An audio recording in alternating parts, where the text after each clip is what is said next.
Les gars, attendez un peu. Là, franchement, je pense qu'on tient quelque chose de très lourd. Parce qu'en ce moment, il y a un projet qui circule beaucoup du côté de la Guinée. Et aujourd'hui, un très gros nom vient de faire son apparition. Un nom que vous connaissez tous. Gazo, oui, le rappeur français d'origine guinéenne. Mais attention, avant de vous dire exactement ce qu'il a fait, et restez jusqu'à la fin, parce que le détail qu'il a laissé pourrait bien faire parler encore plus. Depuis un moment, ça parle beaucoup du projet entre Sagatala et l'île Berete. Le projet fait déjà son petit chemin, surtout parce qu'il circule énormément. Et justement, il y a un élément très important à préciser. Le projet est en fuite. Oui, vous avez bien entendu, le projet circule déjà alors qu'on est clairement dans une situation où les morceaux commencent à sortir avant même que tout soit officiellement posé. Et forcément, quand un projet comme ça commence à tourner, les gens commencent à écouter, à partager, à donner leur avis. Mais personne ne s'attendait forcément à voir Gazo débarquer dans l'histoire. Et là, regardez bien cette capture. Dans les commentaires, on retrouve Gazo officiel, le compte vérifié et ce qu'il a laissé, quelques emojis, une goutte de sang et surtout le drapeau de la Guinée. Ça peut paraître simple comme ça, mais quand un artiste comme Gazo vient de réagir directement à un projet qui concerne des artistes guinéens, forcément ça attire l'attention. Et le plus intéressant encore, c'est que Sagatala lui-même répond directement à Gazo. Donc là, on n'est plus seulement dans les rumeurs qui circulent sur les réseaux sociaux, on a une interaction directe et c'est justement ce qui rend l'affaire intéressante.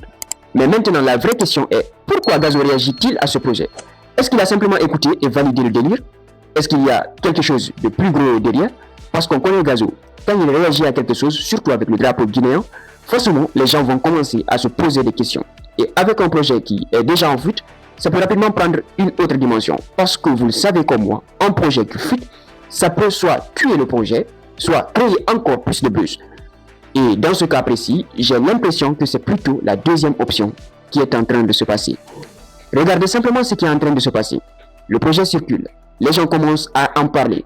Sagatala est au centre de l'attention, l'île Berete est également citée et maintenant Gazo arrive dans les commentaires. Forcément, les supporters guinéens vont réagir. Les amateurs du rap vont aller chercher le projet. Ceux qui ne connaissaient même pas le morceau vont maintenant vouloir l'écouter. Et c'est exactement comme ça qu'un morceau peut commencer à prendre une autre dimension sur les réseaux. Parce qu'aujourd'hui, une simple réaction d'un gros artiste peut complètement changer la visibilité d'un projet. Et le plus fou dans tout ça, c'est que le projet était déjà en fuite avant cette réaction. Donc imaginez maintenant que le buzz continue, imaginez que Gazo reparle du projet. Alors dites-moi franchement, vous avez déjà écouté le projet Sagatala et l'île Berete? Est-ce que pour vous, Gazo vient réellement valider le projet? Et surtout, est-ce que vous pensez qu'il y a quelque chose de plus gros derrière cette réaction? Dites-moi en commentaire, parce que si le projet continue comme ça, on risque d'en reparler très vite.